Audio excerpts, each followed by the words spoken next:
সাভার থানাধীন বিরুলিয়া ইউনিয়নের আকরান নামক একটা জায়গায়, যেখানে ওখানে শাকিন হলো কালিয়াকোট। তো ওখানে একটা বাঁশঝাড়ের ভেতরে একটা ডেড বডি পাওয়া যায়, একটা মহিলার, মানে নগ্ন অবস্থায়। তো তারপরে এটার পরিচয় পাওয়া যাচ্ছিল না, তারপরে বিভিন্ন মাধ্যমে আমরা পরিচয়টা শনাক্ত করি। শনাক্ত করে জানা যায় যে সেই মহিলাটার নাম হলো তানিয়া। তার গ্রামের বাড়ি নারায়ণগঞ্জ জেলার ২৫০০ থানায়। সে একটা গার্মেন্টস কর্মী।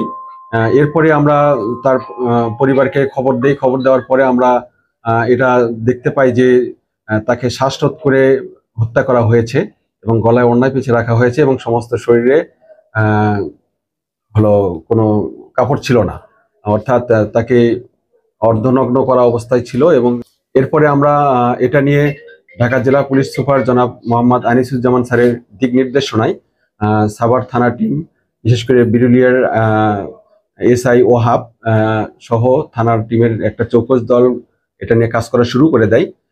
কাজ করা শুরু করার এক পর্যায়ে দেখা যায় যে ওই মেয়ের স্বামী সোহাগ একই গার্মেন্টস, অর্থাৎ আশুলিয়া থানাধীন একটা গার্মেন্টস ANH, এই গার্মেন্টসে দীর্ঘদিন ধরে তারা কাজ করতো ওখানে। তো কাজ করার ফলে তখন আমরা তার স্বামীকে আমরা সন্দেহ করি, তাকে মনিটরিং এর মধ্যে রাখি। রাখার পরে গতকাল তাকে আমরা জিজ্ঞাসাবাদের জন্য থানায় নিয়ে আসি। নিয়ে আসার পরে তাকে ব্যাপক জিজ্ঞাসাবাদে সে একসময় সম্পূর্ণ এটার সাথে, এই হত্যার সাথে জড়িত থাকার বিষয়ে সে স্বীকার করে। তার ভাষ্য অনুযায়ী এবং আমাদের পারিপার্শ্বিক জিজ্ঞাসাবাদে এবং তদন্তে যে জিনিসটা বের হয়ে এসেছে সেটা হলো যে এই মেয়েটা এবং তানিয়া এবং সোহাগ ওই ANH গার্মেন্টসে, একই গার্মেন্টসে চাকরি করত এবং চাকরি করার সুবাদে গত বছরে তাদের মধ্যে বিবাহ বন্ধনে তারা আবদ্ধ হয়।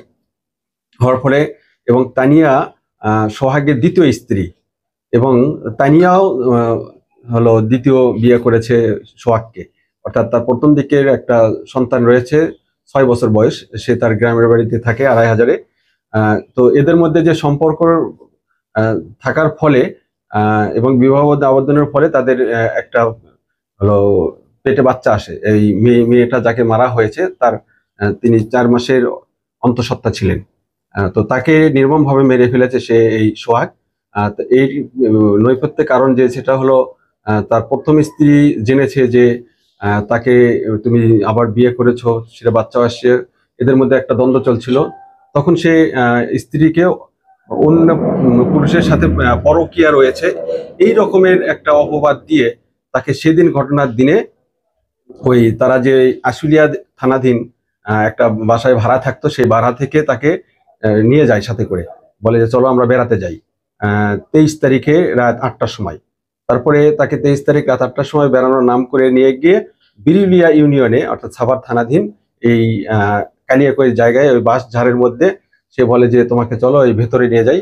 তো যেহেতু তার স্বামী স্ত্রী, সেই বাঁশ ঝাড়ের মধ্যে নিয়ে যায়। নিয়ে যাওয়ার পরে বলতেছে যে এখানে তোমার সাথে আমার শারীরিক সম্পর্ক করতে ইচ্ছে করছে।